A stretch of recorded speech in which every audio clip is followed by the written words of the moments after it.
Welcome to the Snapshot series, Brenda Neckvatal. Thank you. I'm so excited that you're here. And what we're going to talk about, by the way, we're doing a snapshot series, so it's a snapshot of your life. And I know there's a way deeper session or journey that people can dive deeper, and we'll talk about that at the end. Yep. But you help people build high performing teams, which, by the way, one of the most worthy opponents in business is navigating people. Yeah. Right? Navigating people and building high performing teams. And so before we dive into like the little nitty gritty, could you give the people who don't know you a little snapshot of like where you were, where you are now, why you're so passionate about the work of helping build high performing teams? Yeah. It started, so when I went into the working world, just like we all do at some point in time, like I wanted to be a manager. Like I saw all the cool stuff that managers did, the perks, the benefits, the autonomy. And I just wanted to level up immediately. But the problem is that I didn't have any mentors growing up. So now I'm a Gen Xer, which means that, we grew up very independently, Yeah. We were the ones that were kicked out into the yard for 18 hours out of the day in the summer. We had a garden hose to drink out of, and we survived, right? Yeah. So that meant that when we first started working, we were sat down by the people that were training how to do this, and we were told to do our job under no uncertain terms. And if they didn't like it, like, there's the door. If you don't like being here, there's a door. Don't let it hit you on the way out. And so that created a mindset for me of like, oh, this is the way it's supposed to be done. This is how you run and manage a company. My father was a hospital administrator for 23 years, and his philosophy was lead the way. But I didn't have that in my life, so I didn't have any good leaders. And it wasn't, believe it or not, until I was 30 years old and got hired, thankfully, by a high-performing leader in a high-performing team in a high-performing company. And that man helped me shave off all of these hard edges that I used to have. Very critical, very to the point. But I was the one that was also very effective. Like, I knew how to get us to high sales numbers. I knew how to fix broken down teams because I was so direct, So it was a blessing, but it also, in the end, didn't make me feel very good about myself. I didn't have any, like, my team didn't appreciate me. Not that they should, but there was a level of respect that just didn't exist. And I was to them another manager. You know somebody say management? Yeah, I was that. And it made me feel horrible because I cared about everybody. I wanted everybody to win, and that was the reason why I pushed so hard. So in the process, I learned how to shed all of that hardness and start working with people. But along the way, like, I started focusing on my innate gift, and we all have one. You have them. You have them. And that is, I can find patterns. Like, I'm one of those weirdos that can stand next to an engine, and I can hear that the timing is off. Like, I can tell the difference between the sound of engines. But I realized that was finding patterns. So I started finding patterns in people. Behavior patterns, good patterns, bad patterns. So I started shaking my patterns first. And then things started to shift and things started to change. Then it got to the point where I was around some pretty amazing, like, thought leaders in a high-performing team. You have thought leaders because you can't have a team without something like that. And I started emulating them. I started finding their behaviors that worked and the things that didn't.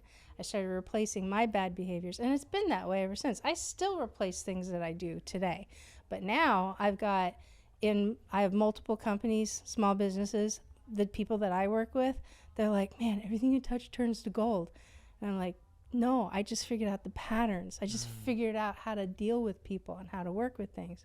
So it's really about, you can set a foundation for leadership, but once you start executing on that, now you're going to have all this people stuff coming at you. And that's what I work with. That's what I help people figure out is, I got a guy, is usually how it starts. When I get that phone call, I got a guy. It's like, okay, what do I do? And then it's like, well, let's address you first and let you figure out how you're feeling. And then now let's deal with it. Because let's deal with how your emotions are. Because if we don't deal with that, you're not going to be effective. Yeah. at all. I think it's incredible too, because we're both fan of patterns, clearly. Yeah. Right. So I we've know, all, you're the good at reason it. why we both got here is because we study people, study Yeah. patterns, study Exactly. emotional patterns, behavior patterns. Yeah. Right. And patterns are everywhere. Yeah. And I think what's really important too is understanding that you aren't your patterns. It's just a pattern. You can always be Yes. shifted. Right. Yes. And so for those that are out there, maybe they're running companies or they're leading companies or they have organizations, you know, what would be the 2 or 3 things that you'd love to give some people insight on? Like where do they get started when they start to have those people problems? Like just give me like a two to three nuggets that you can give to the audience when it comes to people and patterns and all those things. So one of the first things that I recommend is that we do less talking and more listening. That's a big one. And we also tend, that comes with talking more than listening, is that we have preconceived notions. So that way we're listening through our own worldview. So like I heard this amazing analogy the other day. If you have a lemon on a table and you put a set of blue glasses on, what color is the lemon? Well, a lot of people say green, but realistically the lemon's still yellow. Yeah. It's just the filter that we're listening through. So to help start cutting through that filter is by listening more and doing less talking. But when you do start talking, if you ask good questions, you get good answers. So if you're asking somebody a question, such as like, you know, well, help me understand what's really going on here, or help me understand how we got here, or what's the most important thing you want to see coming out of this? Like, we're getting that direct feedback, and that's what we should be responding to, not our opinions about what we think might be going on. And that's usually what gets people hung up. They listen through their filter, they don't ask good questions, and then the power of somebody's leadership will always lie in the follow-up that comes with it. Because if you listen, you get information, but you never do anything with it, guess what? Your employee is not going to trust you. And if you want to get results from them, if you want them to get enrolled and engaged and literally find the passion in your business that you do if you own it, you have to have that. Even if you can't do anything right away, just let them know, you know, like, I really appreciate you telling me about this the other day. Right now, not a good time, but I'm putting it in this book right here of ideas. And if and when it's appropriate, or if it makes sense business-wide, we're going to pull it out and we'll revisit it. And just that simple follow-up and telling them that gets you a lot of mileage real quick. That's so good. So the first one was listen more, do less talking. And I just want to anchor that too, because we're in the business of serving people. Yeah. Right. And oftentimes we try to create something or do something based off what we think people need, like you said, through our lens. When in reality, all we got to do is ask them, gather the data, and then deliver it back. So the first one is listen more, talk less. The second one, ask good questions and you get good answers. Right. Yeah. As you know, right. So we always talk about the quality of your life comes down to the questions you ask, and questions dictate our focus. And so if we can ask the right questions, we can lead them to the right answers. Yep. Also, if you ask the right questions, you can get the right data. Absolutely. Right. Yeah, exactly. And then number 3, the third one is the power of your leadership will always lie in the follow-up. So elaborate on that for me too. Yeah, the more follow-up you do. So when you say you're going to do something, you better do it. Like, there's no lip service, right? If you don't do what you say you're going to do, it's an instant trust breaker.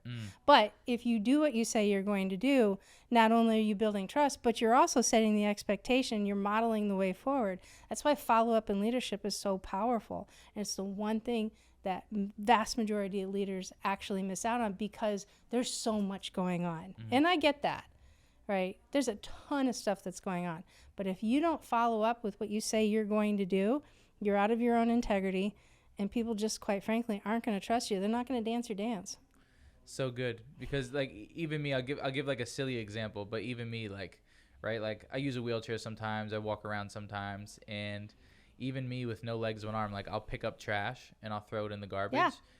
But because I know that they're like, damn, if Nick's picking up trash, like, I better pick up everything that I ever see, right? And so as leaders, like, we have to lead from the front. Absolutely. Right? But also have integrity. It's like, you can't share for someone to do something if you won't do it yourself. You know, you won't execute on itself. So I love that. And I think you're in one of the greatest expertise or specialists, because we're nothing without good people. Yeah. We're nothing without navigating people, about leading people, about having a safe place, communication, all the things that you teach, and you're such a well. I mean, how long have you been doing this for? 30 years. 30 years, right? Yeah. So like right now I'm the student, you're the expert, right? Yeah. And that's what I want to highlight you as, is that any time that you want to condense time, which we talked about, anytime that you want to go further, faster, it's like find someone who's dedicated their life to something and get in proximity. So for those that are listening and maybe they have teams and maybe they're like, yo, she's talking right to me, or like, I got people problems, or all these different things. Like, I got a guy. I got a guy, right? Like, how can they dive deep? Where can they find you? And then do you have any additional resources that you can give them that you have? I do, actually. So I have a very complicated last name like yours. Not as much as yours, but it's the same. So I created a website. It's very simple. It's called yobrenda.com. Yo, Brenda. Yo, Brenda. Love And it. that's how you can connect with me. And if you really want to, you can go to my master website, which is brendaneckvatal.com.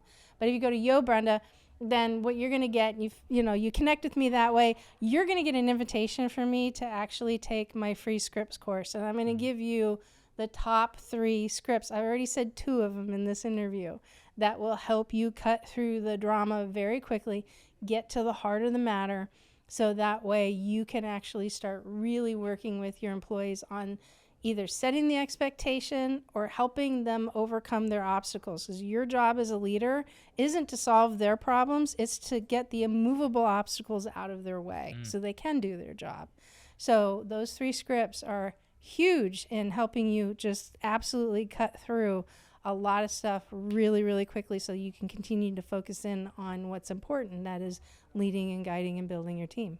So incredible. And by the way, we reinforce the story that you're a great marketer, right? You're a hip marketer, not one of those old marketers, but the yobrenda.com. I love it. It's so easy. It's a great website. And it's like, if this resonates with you and someone's giving you opportunity to get free resources, like take advantage of it, right? Everybody loves free, right? But like you and I both know, especially you coming into this course, is like the things that we give away for free are actually valuable. I know that's hard for y'all to imagine, but the things we give away could make you money, could save you time, could collapse things. So we'll put the website in the show notes when we put this in a series.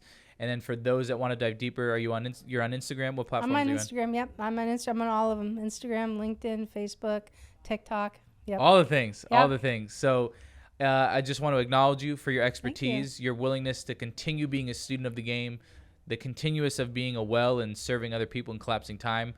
I'm glad you're not a hidden gem, but a bright light. And I'm glad that you put your trust in me, and I don't take that lightly. And I look forward to seeing you more on the journey of transformational speaking and helping build high-performing teams. Thank you. We'll see you on the other side. Yes, you will. Let's go.